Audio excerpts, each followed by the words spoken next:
Good afternoon, everyone. Thank you for joining us on Go Big or Go Home. I'm Old Man Troy, joined by the dog whisperer, Kevin Cunningham, a.k.a. Kid Cunny on Twitter. How's the pup doing today, my friend? Doing good. She is laying right in front of me with her arms crossed over one another. So she's happy now that she's fed. Yeah, just waiting for a comment to start barking. She barks every once in a while on the show. She'll chime in. She'll chime in. We got quite the show today, though, my friend. Some big stuff going on in the Big Ten. Like, big stuff. Like, unexpected stuff. That's what I'm going to say today. But we'll get right into it, my friend. As always, go through the AP Top 25, go over our locks of the week from last week, review last weekend's game, and then look forward to next week's game. So let's roll right into it, my friend. Sounds good. So last week we felt very strongly, I would say, I certainly did, and I believe you did as well, Troy, that Northwestern was at home against Michigan State, and everyone was talking about how bad Michigan State's offense was, and Michigan State was coming off a 10-7 loss to Arizona State, and Northwestern was plus 9.5 at home. And we're like, well, that seems about as sure a bet as there could be. And then Michigan State went on to win 31-10. So that didn't work. 10 plus 9 doesn't work, does it? No. I thought Northwestern would have a chance to win the game. I thought it was going to be a coin flip game, but Michigan State won by 21 and was in control the entire time. So we are now 2-6 in our locks of the week. I've been terrible. I pick against the spread every single Big Ten team for a site I work for, and my picks are atrocious there as well. So I don't know. Well, we're not going to abandon it. Things can only get better. We've already proven. We're kind of like the Michigan State offense. We know we can do it. We just have to do it consistently. That's where we're at right now.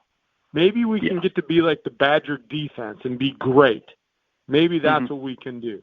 We're going to talk about them later in the game. But, Kevin, I'll tell you, college football, I mean, even professional, now that I'm, like I said, there's so many ways that you can do things legally now, betting on games. If you do want to get into it, if you don't do it as of now and you want to, go to grillingtruth.com and go to bet now. Click on the banner. It's easy to join. It's just tough, Kevin. I mean, the world of sports is funny because this Michigan State team, I was joking. I don't remember the exact joke, but 31 points total. That's as much as they scored all year, it seems. I was going to say, a couple games ago, like they scored 51. It was against Western Michigan, who was absolute garbage. But that's every team scores 38, 41, 42, 51 against some garbage opponent every year. Like Indiana last week against UConn. What'd they score? 38. They won 38-3. I mean, it's just like, what do you take from that? You're supposed to crush UConn. They did. Cool. No one's going to give you huge props on the offense. No one's going to give you huge props on the defense for shutting down UConn's high explosive offense. You know what I mean? So to see Michigan State score 7 against Arizona State, you would figure against Northwestern, who has a better defense than Arizona State, undoubtedly, that Michigan State would struggle. And then, bing, they score 31. Yeah, Michigan State is always going to have that powerful defense. We knew Northwestern would have a hard time scoring, but we didn't think that Michigan State would score with ease. Literally, score with ease. And that's not really good for Northwestern. I mean, I know we're not going over the games yet, but now they're 1-2. And 0-1 in the Big Ten West, where the West is wide open. And you can't afford to have early losses. I mean, I would bet that, and you and I both thought, Northwestern would have a win here, be 1-0. And now you're competing against other teams. We're going to get into it. This is a loss. Maybe Michigan State was just waiting for conference play. Maybe that's it.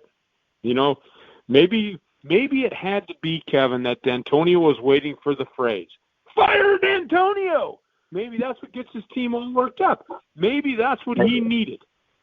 Because after that horrid game last week, things weren't looking so bright for him. You and I were like, what is going on? You and I even questioned his ability offensively, and we said that he needed to turn it over, get his hand out of the kettle and give it to somebody who knows what the heck they're doing.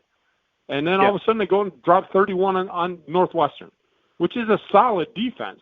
It's not a great defense, but it's a solid defense in the Big Ten. So, yeah, we're just not doing so well in our locks of the week, 2-6.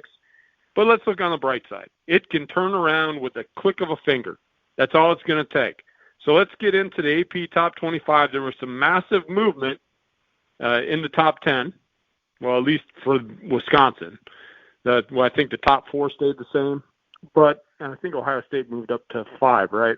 But you'll go over that. Yeah. Yep. Top 4 stayed the same. Ohio State's 5. Oklahoma went down to 6.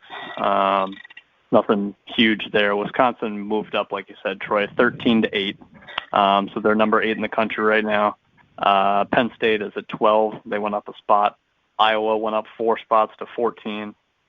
So you got 4 teams in the top 14. That's, obviously respectable.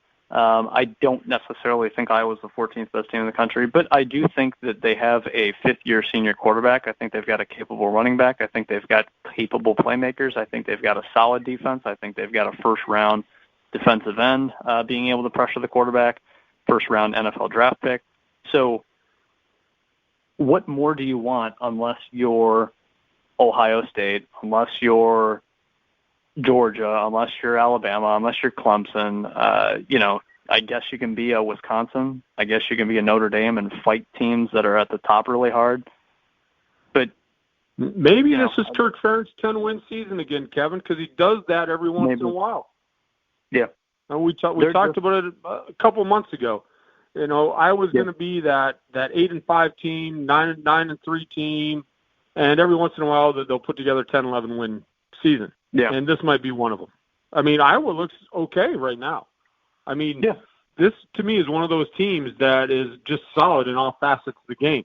Nothing spectacular, but solid in all facets of the game, which in the Big Ten West might be all they need this year. There's no dominant team in the West. So maybe it is Iowa's year. And Ferentz does it every once in a while. Yeah, there's one dominant team in the West, but we'll get to that. I'm not jinxing my Badgers. I'm not doing it.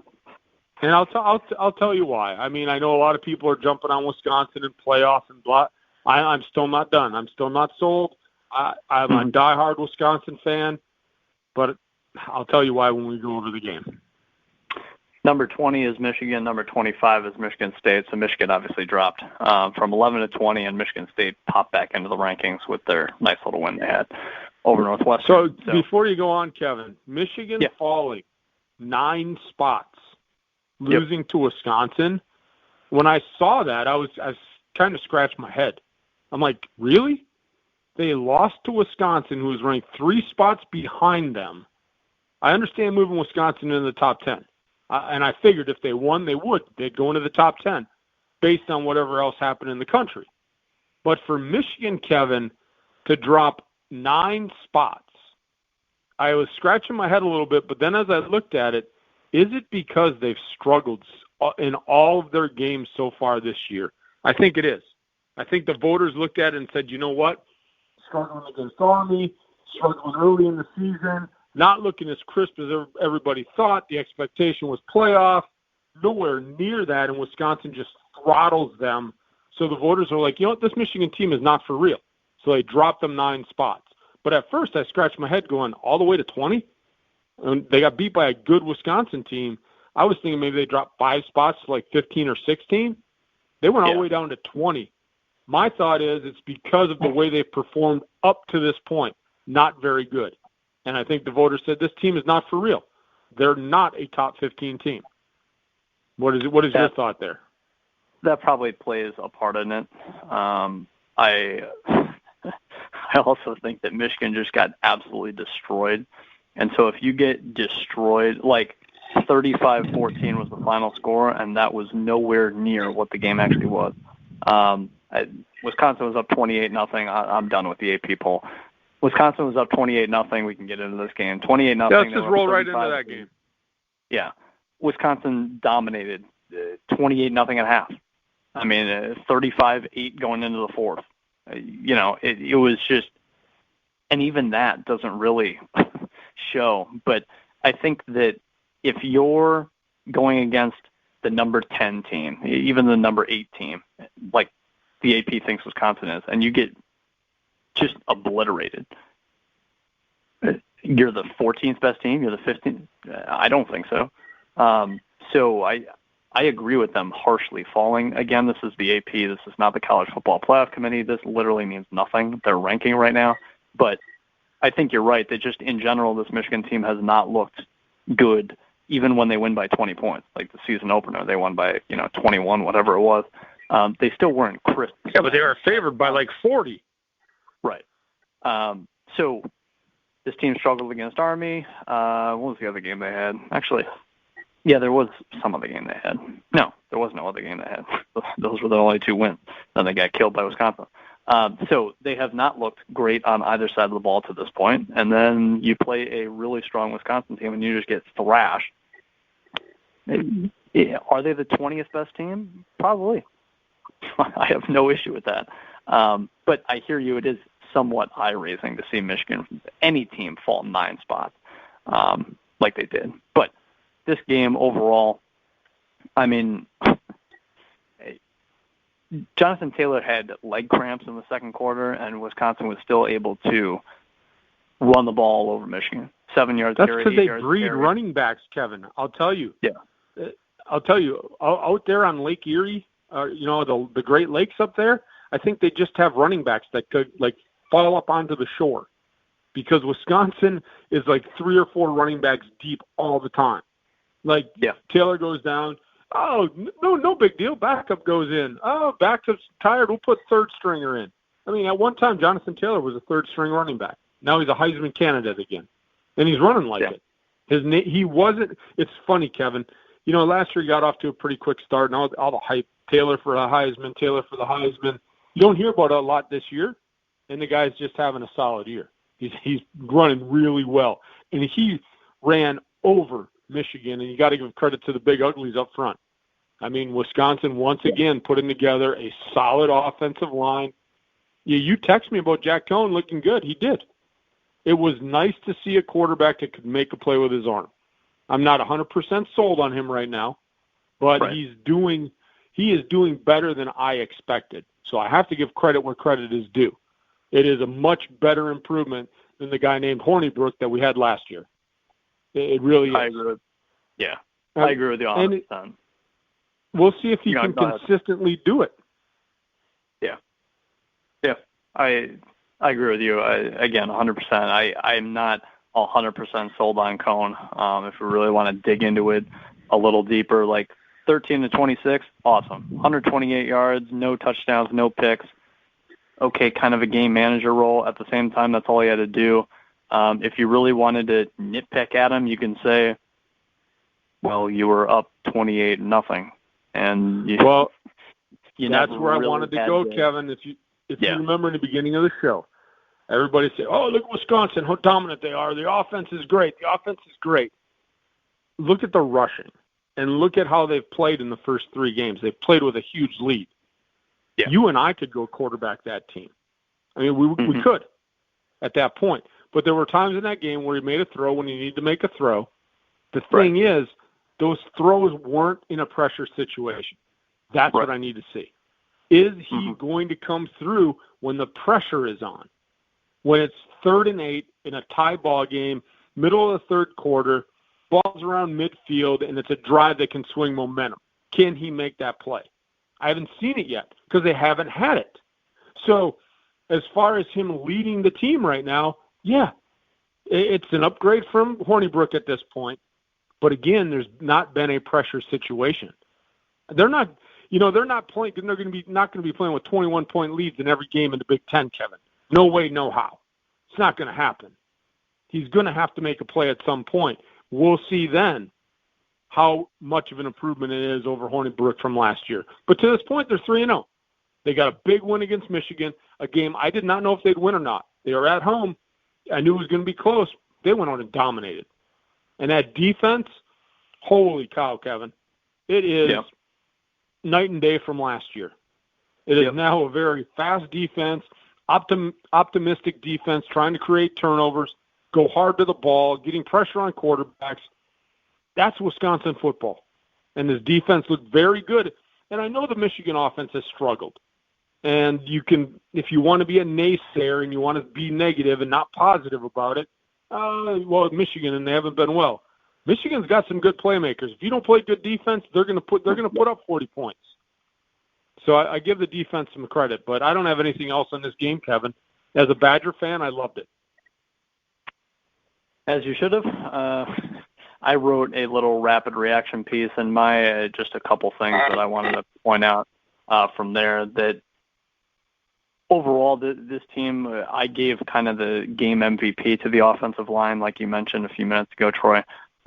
Even without Jonathan Taylor, like I said, they were able to run it up and down the field in that second quarter in particular. And also, just from a team rushing perspective, Wisconsin outrushed Michigan 359-40.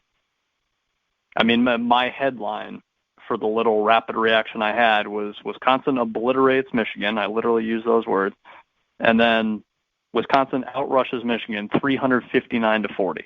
I mean, that's all you needed to know. Wisconsin just gashed them. And so Jack Cohn, did his thing. Again, need to see it under pressure situation. That might not happen for another month. They play Ohio State a month from now.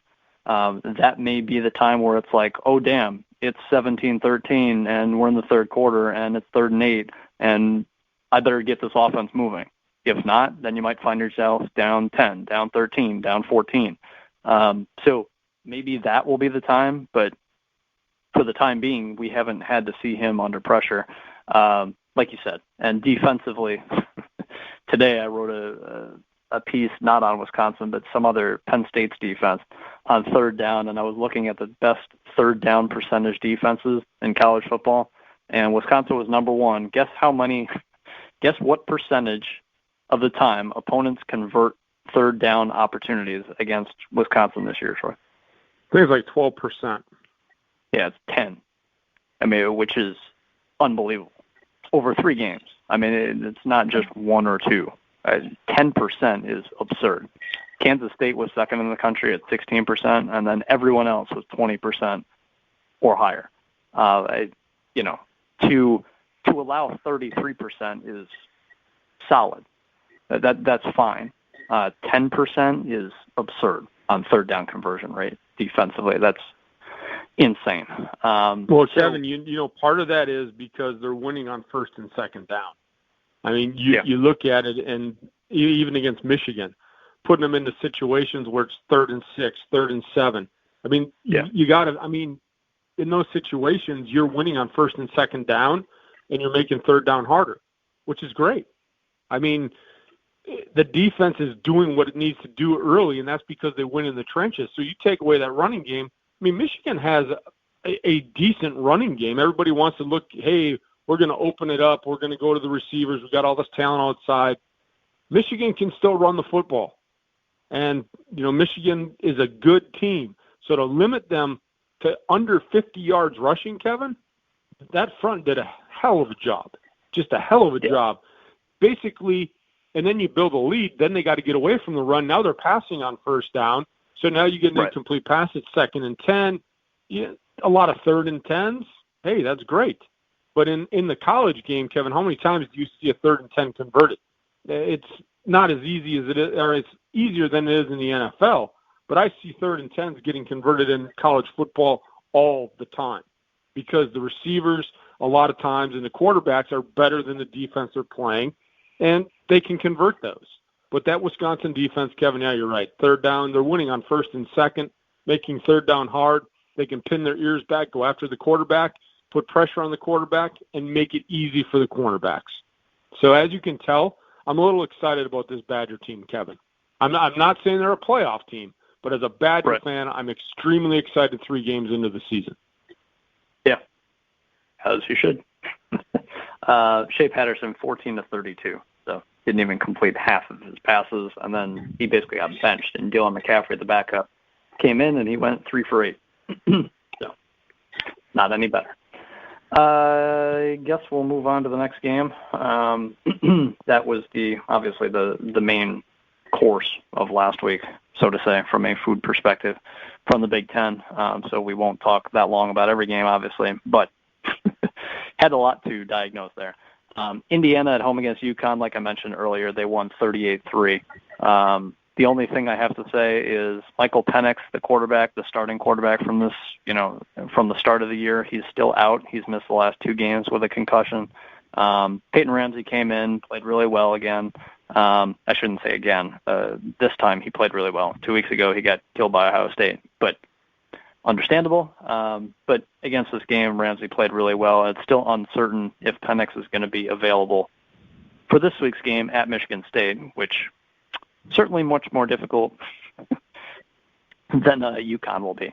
So unless you got anything on Indiana UConn, Troy, I'll move on. Go Hoosiers.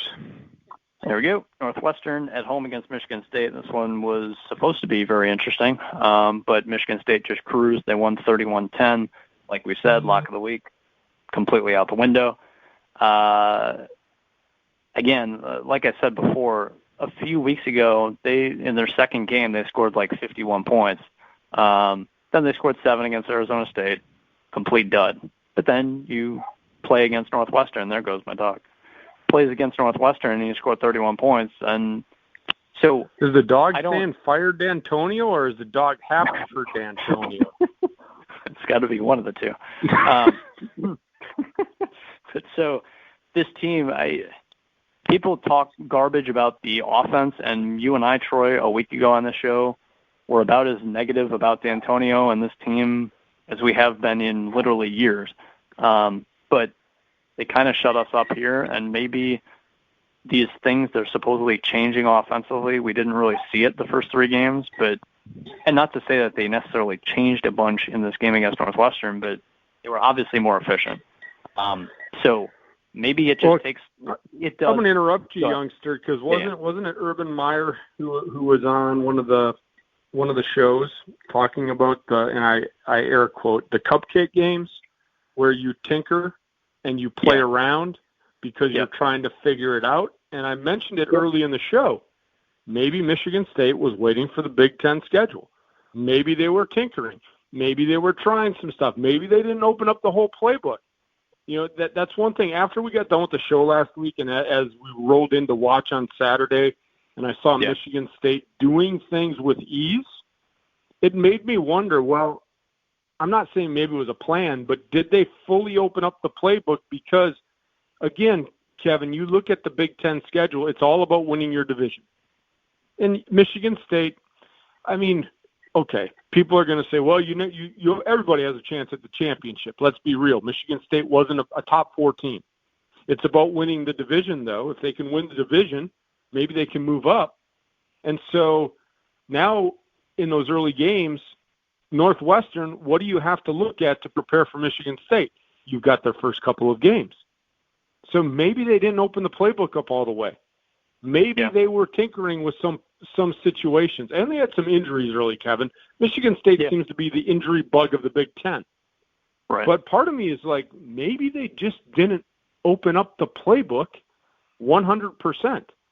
But you try to win every game, and I'm not saying that's what happened, but, man, it was like night and day. Michigan State with ease dissected that Northwestern defense, which, again, is an average to an above-average defense. Not a great one, but it's not a crap one. So I just wanted to throw that out. Maybe it was a cat-and-mouse game with D'Antonio, and maybe they were waiting for the Big Ten schedule. I don't know. Maybe. Lewerke, 18-31, 3 touchdowns, no picks. Running the ball, Elijah Collins is definitely their bell cow guy. 17 carries, 76 yards, touchdown. 4.5 yards a carry, nothing bad. You don't have to be Jonathan Taylor and average 7.5 yards a carry. You can get 4 to 5 and be effective. So Michigan State, that-wise, did their thing. Did not turn the ball over. They had 1 fumble. But the team is they have a top 5 defense in college football. That's undoubted. And as long as Lewerke doesn't lose the game, you're going to be in every single game. Like, outside of committing 3 turnovers, and you will eventually give up 20 points if you do have 3-4 turnovers because of field position, because of being on the field so much, if you're the defense. Outside of that, there's no reason Michigan State shouldn't be in every single game. You can say Ohio State's great offensively, great defensively, but if Michigan State doesn't beat itself, Ohio State's not going to score 38. They're just not. So if Ohio State forces Michigan State into turnovers, that's when you can see 30-7, 30-3, 31-8. Those type of scores where it's just like, oh man, you got crushed. You gave up 31 points. What about that defense? 34 points, 35 points. Well, maybe it's the offense's fault. But yeah, if the offense did open up, if you were tinkering a bit, like Troy said, maybe that was the case, because this whole offensive staff kind of got reworked. Like, running backs coach turns into a tight ends coach turns into a wide receivers coach, and I'm just throwing out random examples, but that's kind of what they did. And it's like, okay, well, it seemed to work in game 4 anyway. We'll see this week against Indiana. Not much of a huge test, but again, anytime Michigan State scores 30-plus points, it's interesting.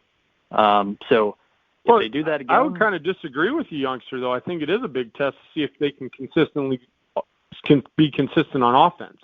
If they go out against Indiana and put up 14 points, then whatever happened in week 3 didn't work. Yeah. So, or week 4, I guess, we're technically week 4. I mean, so I think it is a test. I mean, it's at home against Indiana, a team you should beat, now this is the game they should have scored 31 points in, and we'll get over it. We'll go into it when we preview it. But if you're going to tell me, if you're going to take away the team and say Michigan State 31-10, I would have thought that was Michigan State against Indiana. I really would. So we'll see if they can now score.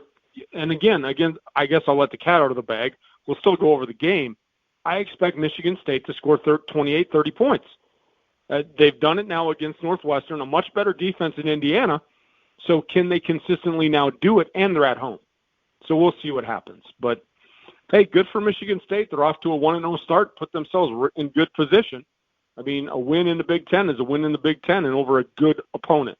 Northwestern, on the other hand, Kevin, I mentioned it early.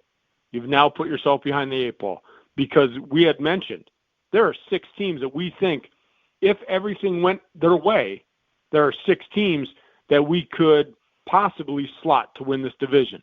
And again, Wisconsin, I know the offensively and the great defense, and they're 3-0, and everybody's already proclaiming them the Big West champ. Well, there's still a lot of games to be played, and nothing is a guarantee. And so far, it's good. But Iowa's solid. You got Nebraska.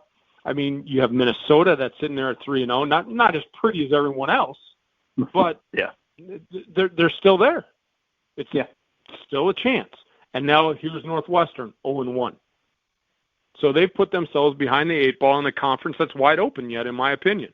We'll see if it's this way in 4 weeks. But right now, I'm still sitting there that this is a wide open division, and anybody has a chance, even as a Badger fan. Northwestern looks like it's in trouble. I'll say that much.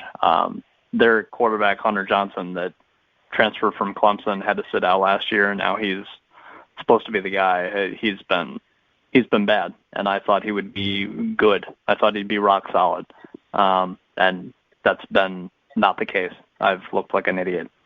I picked Northwestern to win this division at the start of the year, and it looks absolutely like that's not going to happen. But like you said, there's plenty of games to go. He can improve, defense can improve, yada, yada.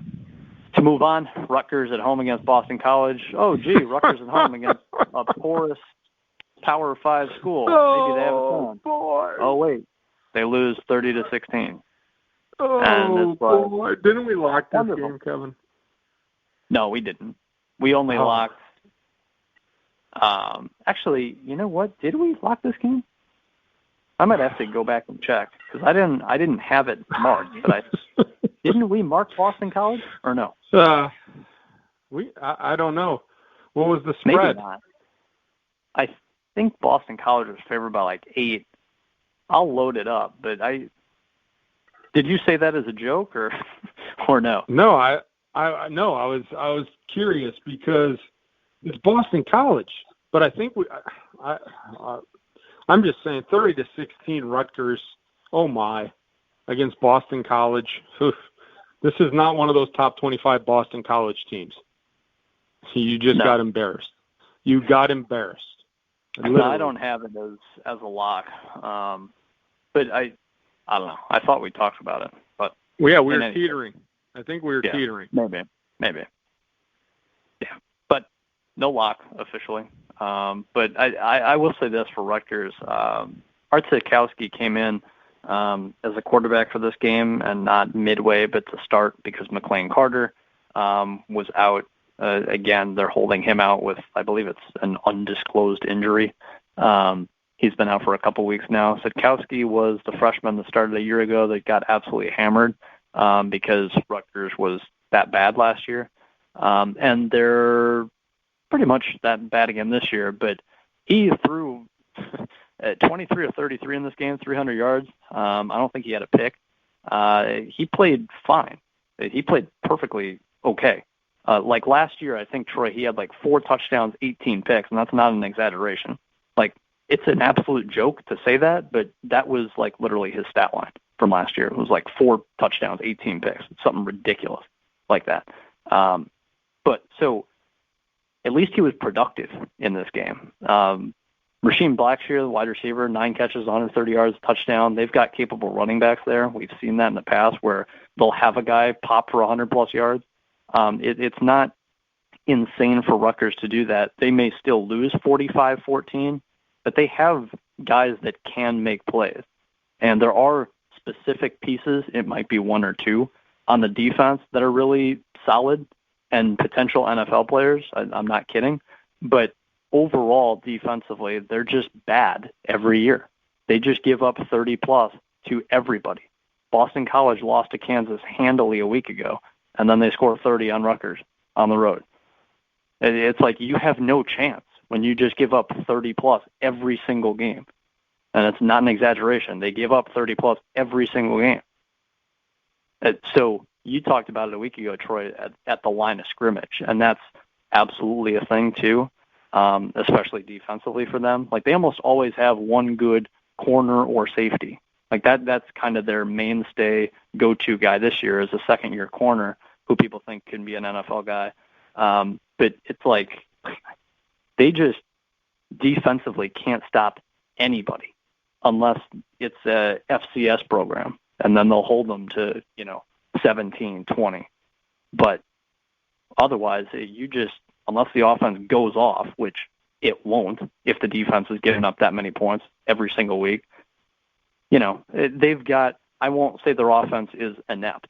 I think they have a couple playmakers here and there. But defensively, they just basically have no shot against anybody.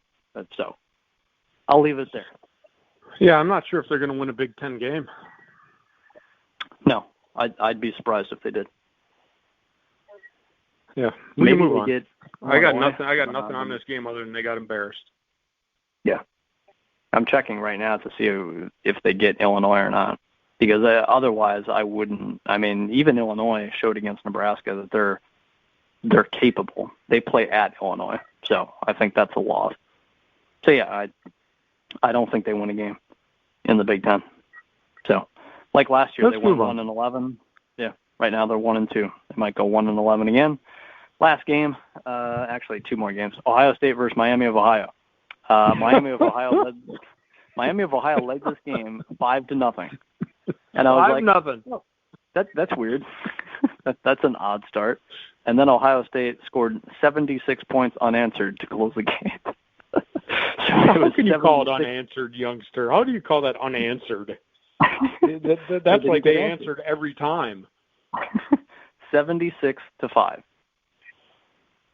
You'll never see that final score again this year. I almost guarantee it. Very odd score. But the only thing that I'll say from this, I guess I'll ask you, how many touchdowns was Justin Fields, Ohio State's quarterback, Troy, how many touchdowns was Justin Fields accountable for just in the second quarter alone? In the second quarter? 5, I believe. Just the second quarter. It was 6. It's just insane. 6 touchdowns, 1 quarter.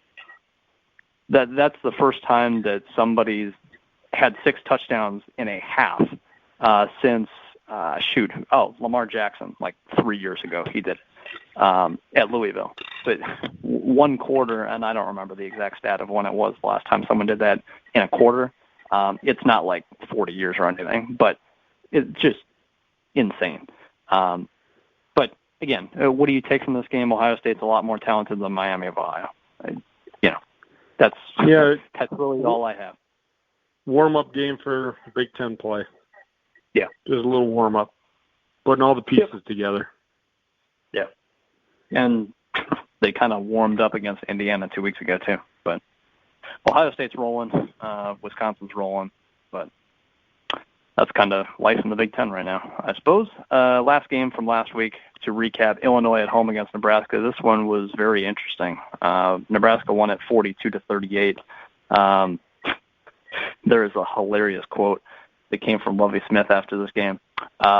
Adrian Martinez, before I get to that, Adrian Martinez played really well. 327 yards through the air, 3 touchdowns, rushing-wise, rushed for over 100. He had, 445 total yards, 3 touchdowns. So, certainly impressive. But, people talk about... You know what, Kevin, though? He should put up numbers against a bottom-feeding Big Ten defense. I agree. To be honest. I just think I agree with you. I just think it's weird that we think Lovie Smith is this, guy known for defense, and yet year 4, here's Illinois just getting completely gashed still. At least they made this a game. And my concern with this game, Kevin, is Nebraska giving up 38 points to an Illinois team. Right. Everybody had high expectations for Nebraska, and we knew offensively they'd be good. That's why I said Martinez should have done what he did. Putting up 42 against Illinois, that's what they should have done. Giving up 38, no. If you're going to contend for a Big Ten title, you can't give up 38 points to Illinois. You give up 21, 24, okay, that's college football. A decent offense should be able to score 20 points. Illinois, Kevin, subpar offense. I mean, they've got some guys, they've got young guys, but come on, 38 points to Illinois? Yeah. What is even a Wisconsin team going to do to you that somehow offensively is figuring this out? Right. I mean, what is Ohio State going to do to you? You look at these teams that have good offenses, the problem right now for Nebraska is still defense. Frost may have figured out offensively what he wants to do, but you give up 38 points and you're in a 4-point game to Illinois, that is not something that is very confident for fans when you start going against an Ohio State, a Wisconsin, and even an Iowa. I mean, we talked about it. Iowa is a solid team in all facets of the game. They're not – I mean, if Illinois is scoring 38, Kevin, Iowa should be able to score 38. And Iowa's got a defense that is 10 times better than Illinois. And if you give up 38 to Iowa, you're probably losing that game. So my concern is Nebraska, you've got it figured out offensively. Good for you. Clap, clap, golf clap. 42 points against Illinois, who sucks. And you gave up 38 points. That's my concern with Nebraska. Yeah.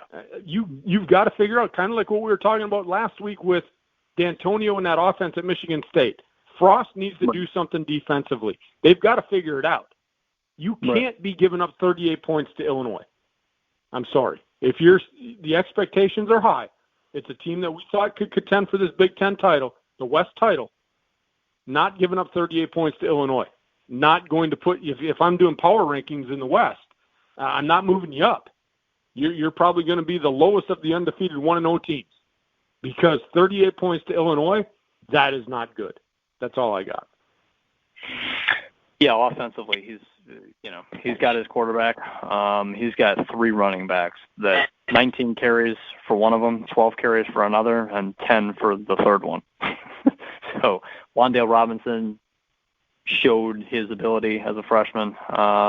He's a freshman. Maurice Washington, I believe, is a sophomore. Dedrick Mills, I can't remember off the top of my head what year he is, but they've got 3 quality running backs there, and then you add Martinez to it, and then you have guys like Robinson who can certainly catch passes. He actually had 8 catches as a running back in this game, and then J.D. Spielman is their top wideout. They're offensively, they may have been a little slow to get out of the gates this season, but now I do think they've got their identity. They know what they want to do. They know how to be efficient offensively. But like you said, Troy, defensively, 38 against Illinois is kind of a joke. So the quote. So Nebraska had, what was it? Let me see here. 673 total yards of offense against Illinois. Also, one thing to note, Nebraska had 4 turnovers in this game. Illinois had 1. -3 turnover differential, and they still won the game. From a yardage perspective, they almost had 400 more total yards. That's how ridiculously lopsided it was. So Illinois was in the game because of 4 turnovers by Nebraska. But anyway, the quote that I wanted to mention, Lovie Smith after the game, after giving up 673 yards, he says, "We are definitely a better defensive football team." And it's like, hello? Like, you may have forced a few fumbles, but I don't think giving up 673 yards is worthy of saying you're definitely a better defensive football team. And if that's the case, I don't know. I mean, he said after the game too, like, I know we had no chance to win some games a year ago, but now at least I feel like we can win. You know, now I feel like we have a chance because they lost by 4 here. I mean, it wasn't a blowout, but 673 total yards, and you're definitely a better defensive football team. Yeah. Well, we knew there's some crazy things going on there, Kevin. There might be something in the water in Illinois, and Lovie Smith is probably drinking a lot of water. I don't know. Again, Nebraska's got a good offense, but can you imagine if they didn't turn the ball over as much as they did?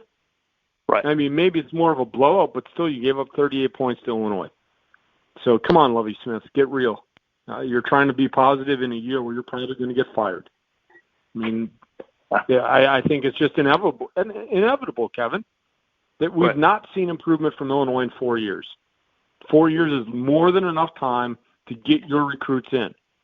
And the problem is, I was going to say, I think offensively they've become a little better.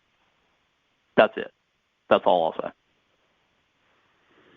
Yeah, I still don't think it's good enough to keep his job. And if he stays in Illinois, I got to think that he's got some dirt on somebody. Because holy cow. Holy cow. All right, my friend. All right. That's it. That's it. Time week 4. We get next week. We've got, 6 games, I think? 7? 1, 2, 3, 4, 5, 6, 7. Yeah, 7 games. Some nice ones, too. Yeah. All of them are Big Ten games outside of Iowa versus Middle Tennessee. So we even got a Friday night game this week. We do. That's what I'll start with. Maryland at home against Penn State. Friday night. That's 8 p.m. Eastern on FS1, so we'll all get to see it if we want to. Maryland at home against Penn State, Troy, Friday night football, which it seems like all these college coaches absolutely hate. But in any case, what do you think the line is? Penn State at Maryland. Maryland didn't play last week, coming off a bye. It's at home Friday night. I'll say Penn State, 8.5. Penn State at 6.5. So we're getting into Big Ten games, and Troy is getting more used to what the Vegas lines are probably going to be for these games. It seems well, like and we've seen some games, Kevin, and you had mentioned it about Nebraska. So we've been, I don't want to say we've figured every team out, but the majority of teams, we now have an identity. We know what they're going to be. Michigan State's kind of a wild card, though, because they just threw 31 points up against Northwestern. But for the most part, we know what each team is trying to do. And so now, I don't want to say it's easier, but we kind of know what to expect. So that's That's why I tend to get better with lines once we get into Big Ten play. Yeah. Just saying. Certainly. As far as locking anything, I would say no. I think Penn State should win the game. At Maryland, it should be a good game. But Maryland has also pooed the bed, as Troy likes to say, yes. this year. So they can do it often. Yeah. Is it possible that Maryland poos the bed and Penn State showcases its athletes and goes up and wins, 48-14? It's possible. I would like to think that it'll be closer because Penn State is not very experienced, and I think Maryland is better than it was a year ago, and I think that Maryland is coming off a bye, and I think that they've been able to prepare for 2 weeks, and I just think that Maryland will make it an interesting football game. Do I think Penn State will win? Yes. Would I lock anything? No. I guess that's all I have for that. So here's the thing, Kevin. If you take the Penn State-Pitt game out of the equation, I would probably be lobbying you to lock this and say, was it 6.5 was the line? Yep. The Maryland team that is, they can pull off the surprise once in a while, but they can also go into incognito and not look like a football team. But Penn State had all it could handle with Pitt. And when I look at the programs, Maryland and Pitt, how much difference is there between Maryland and Pitt football? If those two teams played, it would probably be a good football game. Penn State had all they could handle with Pitt at Pitt. They're going to Maryland, a team that's probably pretty similar. I'm not saying Maryland's going to win this game. Penn State should win, but Penn State struggled against Pitt. I know it was a rivalry game, but this is a Big Ten game. On the road on Friday night, under the lights, for Maryland, this is a huge game. And like you said, Kevin, they had a bye last week. They had all week to prepare. So, I think Penn State wins this game. And could they win by 10? Yeah, they could. They should. But I don't know if they will. And I'm basing that – the reason I'm not going to lock this game is because I saw the struggles they had against Pitt. That's the only reason I don't want to even go down the road of locking this game. So I'm with you, though. Penn State should win. Yeah. Wisconsin at home against Northwestern. What is the spread? Whew. Wisconsin looking dominant offensively and kind of carved up a really good Michigan defense. Northwestern gave up 31 to Michigan State. Vegas odd makers are going to take a look at both of that. It's at Wisconsin. I know Wisconsin, Kevin, and I know they're putting up points, putting up huge points. I would say Vegas, though, is probably going to give Wisconsin it's against Northwestern. I'll say 17.5, Wisconsin. 24. This has been a theme all year where you're not as loving on Wisconsin as Vegas is, basically. 24? Every single week, Wisconsin covers the spread easily. Well, that's the thing, Kevin. I'm not locking this. I'm not locking. It seems like a lot, but and my reasoning for not locking this game. Northwestern just gave up 31 points to Michigan State. Wisconsin has a much more dominant offensive line. Again, we haven't seen Cohen in a pressure situation. Could there be pressure in this game? The Wisconsin defense compared to Michigan State, I give the edge to Michigan State, but Wisconsin's not far behind. Northwestern struggled at home against Michigan State's defense. What are they going to do against Wisconsin at Wisconsin? Right. So could Wisconsin cover this spread, Kevin? I think they could. Oh, absolutely. I think only reason I'm not taking it. Yeah, I think the only reason it's 24 is because it's Wisconsin versus Northwestern. Otherwise, if you just talk about how the teams have played, Wisconsin should win by 40. Why wouldn't they win by 40? They should have beat Michigan by 40. Luckily, they only won by 21. Luckily. But they should have won that game by 40. And Northwestern, again, I talked about their quarterback situation. I think he averaged 3.5 yards per pass last week. And it's not going to be much better at Wisconsin. So I don't expect Northwestern to score more than 10. And if Michigan State's scoring 31, you would assume Wisconsin will score 38. And that's a 28-point differential right there. Could it get worse? It just depends on how much of the possession is running, is on how much they're going to score. I mean, if they're running the ball up and down the field, and Jonathan Taylor can go off for 200 yards again, I mean, they're going to eat up clock. I mean, that's the thing with Wisconsin. That's why all the time you ask me for spreads, Kevin, when Wisconsin I think is favored and should win the game, I always go low because they're a running team first. Right. And so they're going to put together a 12-play, 8-minute drive, which is half a quarter.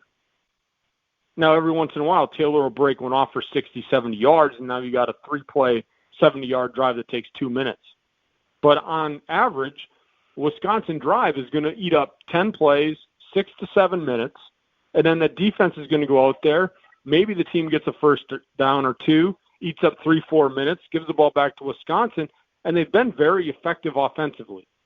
Very effective. But again, they're winning on first down. As I said earlier, defensively, the Wisconsin defense wins on first down. Wisconsin offense is winning on first down. Kevin, against Michigan, so many second and sixes, 2nd and 4, 2nd and 5s. You can do whatever you want in that situation. I mean, it was total domination. And against a Michigan defense, in my mind, Kevin, is better than Northwestern. Now again, is it going to be a rout? I don't know. It's a Big Ten game. I mean, Northwestern probably pissed off. They're probably going to come out to play. I don't know. 24, it could be. It just seems a lot to me. Just seems like a lot for a Wisconsin team.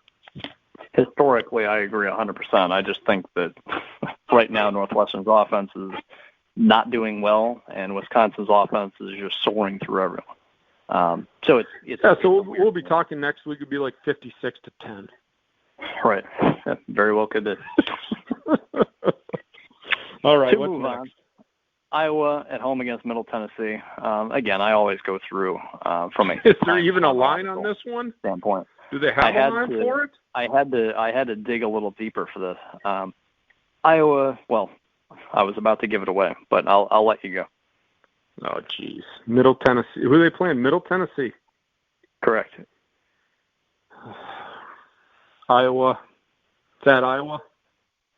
Yep. Vegas likes to give out big numbers. Iowa, though, is like a Wisconsin team. I'll say Iowa by 20.5. It's the exact same. Iowa minus 24. So, again, I'm not locking either way. Middle Tennessee is actually not trash. They've got my favorite safety in the NFL, came from there. He's a part of the Titans, and he went to the Pro Bowl last year in his second year in the league. So shout out to Kevin Byard and Middle Tennessee. But Middle Tennessee is not – they should not lose this game 48-3. I'll put it that way. So I think 24 is kind of correct. Iowa usually blow teams out. Yeah. That's why I was thinking around 21 points is what I was thinking. Yeah, right. I'm not locking either way. Obviously, Iowa should win the football game. All right, carry on. I got nothing else. I got Iowa too. Here's a great one. Michigan at home against Rutgers. And I've been joking for the last couple of days with my colleagues in our little chat room thing that we have that could you imagine if Rutgers actually beat Michigan, would Jim Harbaugh get fired basically immediately? Because I do think that, and this is always sports talk radio, Jim Harbaugh, this is a key game for him. He can never beat any of the top dogs. Michigan can't beat Ohio State, even Michigan against top 25 teams. Michigan as an underdog, Jim Harbaugh can't get it done. He's going to be on the hot seat if they lose this game.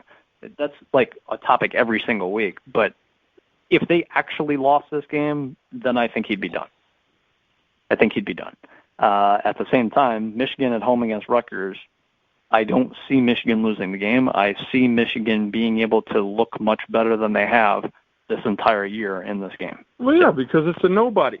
I'm sorry, right. Rutgers. I used to be on. Remember how I used to be on Rutgers bandwagon all the time, mainly for basketball. But man, Rutgers is doing nothing football wise. And yeah, if Michigan doesn't blow out Rutgers, if this is a close game, people are going to start questioning Harbaugh. I mean, that's what I really believe. I believe Kevin. They've got to blow them out. That's after what the I said poor too. Performance at Wisconsin. Yeah, like to me, it would be better if Michigan lost as opposed to winning 28-21, 31-20. That's just like what the hell is that? Either you win by 30 and show that you're Michigan, or you deserve to be fired and there needs to be changes up the wazoo. To win by 7, 8, 10, 11, 12 points, that's garbage to me. They better, and I'll ask you for the spread. I have nothing more to say on it. I'm not going to lock one way or another, but I just... Well, yeah, I don't know a Michigan team is going to show up. I mean, you got a Michigan team, and I'm going to air quote again, struggling against cupcakes, get blown out against a Wisconsin team that is not known for its offense. And I know everybody can say, well, look what they did in the early. Those games, yeah, they can do whatever they want against those teams that are not as good as them. So offensively, yeah, they can score points because they got Jonathan Taylor and a great offensive line. But they dominated Michigan, which to me was a big surprise. So this Michigan team, and I brought it up in the AP Top 25, is the reason they fell because they're not that good, because they haven't played up to the expectations. The answer is yes. But I'm going to say Vegas, Michigan, Rutgers, who is poor, at Michigan. This could be a huge line. This could be like near 30. I'll just say 30. Michigan by 30. Very good. Michigan minus 27.5. So again, I'm not... That's what they should win by, though, Kevin. They really should beat Rutgers by 4 scores. Oh, at least. And I'm not talking about four field goals. I'm talking 4 touchdowns. Yeah. No, yeah, I agree. I think that should be the bare minimum. I think 27.5 is realistically low. I wouldn't lock it because we've seen Michigan this year. But they better win by at least 27.5, is my opinion. So that's all I have on it, unless you got more. Nah. But I do think it's a big game for Harbaugh. If Michigan goes out and performs average against the poorest Rutgers team, there's going to be a lot of grumbling. It'll be fire Harbaugh, not fire D'Antonio. I mean, we're going to start hearing that pretty soon if Michigan doesn't get off the kapootie. Yep. They're not playing well. Move on. Speaking of D'Antonio, Michigan State at home against Indiana. So I guess I will leave it to you. As for the spread, Michigan State at home against Indiana. I have no idea. I really don't. I mean, which offense is going to show up against an Indiana team that, I mean, so they just put up 31 against Northwestern. I said it earlier. This is where I want to see. Is Michigan State going to be consistent offensively and score the 28 to 30 points they should? They've now proven they can. And I think the Northwestern defense is better than the Indiana defense. So I'm thinking they should score, 28, 31 points. Indiana offensively, honestly, probably just as good, if not even at this point, a little better than Northwestern. Yeah. So they should maybe score 17, 21. I'm going to say Northwestern by 10.5. Michigan State. Sorry, yeah, Michigan. I was talking about Northwestern. Michigan State 10.5. Again, close. Michigan State minus 14. That's not a bad line. Yeah, I guess I'll say that I'd be surprised if Indiana scored 21. I agree with you. I think Indiana's offense is better than Northwestern's right now, but I'd be surprised if they scored 21 against Michigan State. That's just me, maybe. Again, I'm not seeing this line as ridiculous, and I wouldn't lock one way or another. Michigan State should win by about 14. If it's 24-10, it wouldn't really surprise me if it hit right there. So that's you brought up. It's a fair line. Yeah, you brought up all the points that I think need to be brought up. Unless you got more, I'll move on. No, move on. Purdue at home against Minnesota. Believe it or not, Kevin, this is a game I'm excited to see. I'm excited to see this game. It's kind of one of those games. You're talking about two quality teams in the Big Ten that are kind of trying to really. We talked about teams figuring out who they are. I don't think we really know Minnesota or Purdue that well right now. I'm excited to see this game. I really want to see what Minnesota can do. And Purdue. It's at Purdue. We know offensively they're going to be good. But we'll see what happens. 3:30 p.m. Eastern Time, ESPN2. So, again, literally everybody can watch it. Purdue at home against Minnesota. Both these teams coming off byes. Elijah Sindelar, Purdue's quarterback, still uncertain, unclear if he's going to play or not. It's kind of a game-time decision once again, and I think that will make, I'm sure, that is a huge difference in this game, Kevin. He plays, so Purdue probably wins at home. He doesn't play, Minnesota can probably eke one out on the road. Yeah, I would agree 100%. Technically, there's a line here, but you had to kind of dig for it. Some places aren't giving out a line yet, which again makes they sense. don't know they don't know the Right. quarterback situation. I would say this is still a pick'em game. I would say Purdue's going to get the 3 points for being at home, or the 3.5. That's it. Minnesota might even. Yeah, I mean, it could even go Minnesota's way. Right. But I knew it was going to be close. Yeah, absolutely. If Sindelar doesn't play, Minnesota probably should be favored by a tiny bit like that. So, there's no way to lock this, in my opinion, when you don't know if basically the Andrew Luck of this team is going to be playing or not. Kind of a bad example because the Colts are 2-1 right now and looking pretty good. But you get my point that if your franchise quarterback is not there, the line's going to be hugely different. So, again, I'm not locking here. If Sindelar plays, I expect them to win by probably at least a touchdown, to be honest with you. I think Minnesota would suffer its first loss. They've been basically toying with teams like, hey, you want to win? There you go. Oh, wait, just kidding. We'll win by a field goal. They've been doing that all year long. So you can't do that against Sindelar and Rondale Moore and the playmakers they have if they are available. So you can't do it against any Big Ten team, Kevin. That's why I said Minnesota's in there. So I don't even know, though. It's the Gophers. I mean, I have broken my silence to talk about them this year. But, man, you let a bad team like Rutgers hang around, and it's one interception, one fumble. I mean, just ask the Steelers against the 49ers. Look how many turnovers they had. And they clearly should have went to San Francisco and won, but they let them hang around because they couldn't convert on turnovers. So Minnesota needs to find a killer instinct. Not going to happen against Purdue if Sindelar plays, but for Minnesota to go on the road against a good Purdue team, I mean, defensively, that's Purdue's question mark. It'll be a good game. I'm excited to watch that game. Yeah. Again, ESPN2, the night game of the week, ESPN's College Game Day, going to Lincoln. Nebraska at home against Ohio State. Here you go, Nebraska. Vegas saying you're a playoff team. Here you go. Here you go. But you gave up 38 points to Illinois.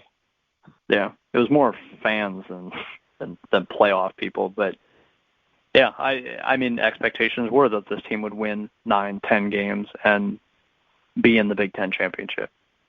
So, well, here's another loss. So,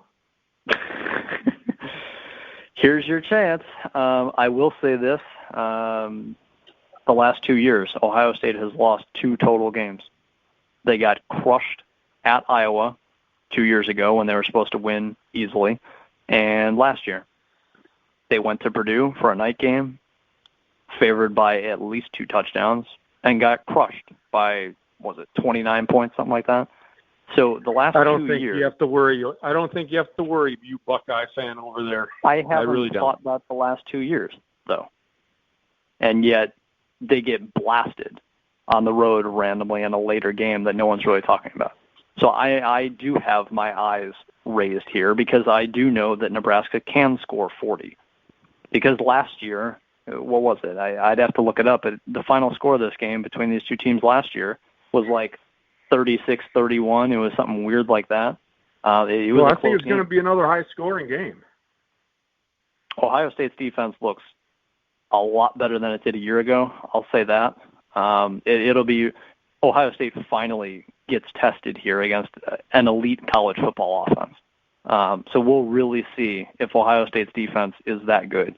If they do hold Nebraska to 14, 17 points, turn it over a couple times, then I think this team really could run the table, at least have a shot at running the table. I'm not going to say they're going to blow over everyone, but then this team could have a legitimate shot at running the table, going to the college football playoff, and actually competing with Clemson and Alabama, if their defense can shut down Nebraska. If they do that, check, here you go. You should be the Big Ten favorites. You should beat Wisconsin. It'll be close, but you should beat Wisconsin if the defense is that for real. Because, like we've said, we don't really know if Jack Cohn is built for facing third and longs, down 7, third quarter, fourth quarter. We need a first down. We need a touchdown on this drive. I don't know. But so if Ohio State's defense can show that it truly is elite again, here you go, on the road against a team that can score 40 against basically anyone. So we'll see. Well, and we'll see, Kevin. I think Martinez can put some points up, even against an elite defense. We talked about it. Even the great defenses in college usually give up 17 points at some point. I mean, you give up less than that, then you're really, really good. But this Nebraska offense is for real. And I think Ohio State will give up points against Nebraska, but I'm going to go back to the 38 that they gave up against Illinois. This Ohio State offense, Kevin, is going to score. And they're going to score at will. Now, again, like you said, if their defense is real and they can force some turnovers from Martinez, get him off the field in third down, but this is a guy that can convert a 3rd and 7. He can convert a 3rd and 11. So this is, you had mentioned it, an elite offense. And I think they can score 17-24, but I think Ohio State can score in the 30s. So you haven't asked me a line. I would say the line in Vegas is probably going to be like 11 or 12 for Ohio State at Nebraska. Ohio State minus 18. So it's bigger than you're thinking. I don't know. That seems kind of high against the – I mean, but again, the way Nebraska's defense played against Illinois, and like you said, their Ohio State defense playing well, I guess I can shrug my shoulders and say, it might be a little bit high. But if you look at the facts, it might be right on. Do I think they're going to win by 18? I don't think so. I don't think so. I wouldn't lock this. I don't know, though. Nebraska gave up so many points to Illinois. And Ohio State offense. I'm not locking anything this week. Ohio State is a much better offense than Illinois. Yeah. I don't know. It seems a little bit high to me. I agree. Because this could, if this could be a game, Kevin, where it goes up and down. Whoever has the ball, in the last 5 minutes wins the game. Right. But again, if that Ohio State defense plays well, then maybe they win by 24. Yeah. Yeah, my last thing with this is last year at Purdue, everyone knows Purdue's defense has sucked the last 2-3 years, and yet Ohio State scored like 24 points, something like that, 21 points. It was like 49-21 or something. I mean, and that was with Dwayne Haskins. That was with setting, Big Ten all-time records in a single season. That kind of offense. And yet they go to Purdue and score like 21 points. Well, what you get here, Kevin, is you get Ohio State coming off this huge win against a lesser opponent, coming in against and watching film defensively, thinking offensively they can walk in there and do whatever they want. And then all of a sudden Nebraska comes to play, and they force an early turnover and get an early lead, and then maybe they get another turnover, and they keep Ohio State down in the first quarter and let Nebraska hang around. That's when they get in trouble. That's when you get in trouble, because then you get confidence to the defense. Yeah, and Nebraska shut out Colorado for a half. The first half, they led 17-0 going into halftime, and Colorado's got a real quarterback, and they've got a wide receiver that's definitely going to be taken in the first round of the draft. But they've got an offense at Colorado, and they got shut out against Nebraska at Colorado. So we've seen spurts where Nebraska is capable defensively. Either it's going to show up or it's not. That's kind of the difference to me. What do they got the over-under at, youngster? I'm curious, because I would say it would probably be like 35 for Ohio State, maybe 24 for Nebraska, so maybe around like 60, 62, somewhere in there for the over-under. I thought I was going to see it on this site, and I did not. Let me see here. I'll pull it up. Yeah, just curious, because this is that one where you got two really good offenses going against each other. The predicted score is 48-31. The total over/under officially is 67. Oh, okay. Now that's not, it's 67, so that would be like if it was an even game, like 30, 34, 33. Yeah. I mean, that's a pretty good over-under. Like a 38-20. Yeah. Which, yeah. I guess you can see if Ohio State's defense, yeah, you're right, 38-30. Yeah. But yeah, a predicted score, quote unquote, 48-31, which. Well, you said the line was what, 18? Yeah. So they are predicting an 18-point win. The over/under was 68. You said 67. Yeah. 67. So they're thinking 18. That's what 39 to. If I make it 68, just 40 to 28. No, I mean right there, like 39-27. Like 48-31. Yeah, I mean those two numbers don't add up over/under wise, but yeah, Ohio State's favored. They should win by 16, 17, 18, 20 points, but I don't know. Things have happened in weird games to Ohio State when they're randomly not supposed to on the road at night these last 2 years. So that's why me as a Buckeyes fan, it's like my eyes are raised. I'm not. You get a little leery. Exactly. You get a little leery. Yeah. All right, my friend. Well, let's wrap this bad boy up. Let the listeners know where they can find our stuff. At youngsteroldman on Twitter, facebook.com/youngsteroldman. So at youngsteroldman on the socials, as well as youngsteroldman.home.blog is our home website. And then we also, this show, you're likely listening to it on thegruelingtruth.com as well. So if you like Troy and I enough, follow us on the social media stuff, and we do a number of shows each week, not just Big Ten related. But as always, Troy, it's good talking Big Ten college football with you. Yep, and make sure you follow us on Twitter at youngsteroldman, because we got a couple shows to do for this Saturday and our Colorado market on Friday night. So if you're a Bronco fan, Steeler fan, Brown fan, or just an NFL fan, find us on Twitter at youngsteroldman, because we do shows on Saturday and Friday night for other radio stations. We'll get back at you next week, everybody. For the Youngster, I am the Old Man. Hope you enjoyed the show. Talk to you soon.